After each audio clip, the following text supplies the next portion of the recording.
Nagpahayag po ng pakikisimpatya si Quezon City Mayor Joy Belmonte sa pamilya ng motorcycle taxi rider na pumanaw po yan matapos siyang atakihin sa puso habang nag-aantay ng ayuda yan sa Quezon Memorial Circle sa Quezon City nito pong Sabado, April 18. At ayon po sa alkalde ng QC, nakalulungkot na ganito nangyari, ngunit sisikapin niya na lokal na pamahalaan na hindi na ito mauulit pa. Laging ganun naman ang statement.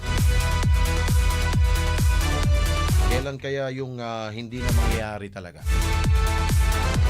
Dapat kasi kapag nagpatupad kayo ng mga ganun pong mga malakihan pong event, lalo yan, yung bukas sa bukas, open na open na area yan. Dapat bago pa lamang isinagawa yung pamimigay ng ayuda. Nakahanda yung trapal, yung masisilungan. Hindi yung may nangyari, doon pa lang tayo kikilos. Ay nako. Ulit-ulit, kailangan na active ang mga ginagawa nating aksyon. Hindi yung puro passive lang tayo. Kapag may nangyari, doon pa lang tayo magre-react. Ay nako. At ayon po kay Belmonte, ang rider ay hindi residente daw ng QC. Sa ipinarating na balita sa kanya, merong anyang karamdaman ang rider at naabutan siya habang nakapila at hindi naman gaanong matagal ang pinaghintay nito.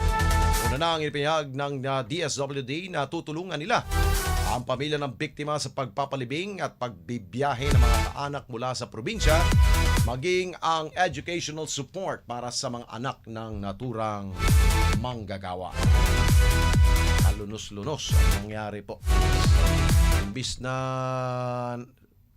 sabi siguro ng pamilya, dapat bumiyahe ka na lang, namasada ka na lang. Hindi nangyari siguro yun.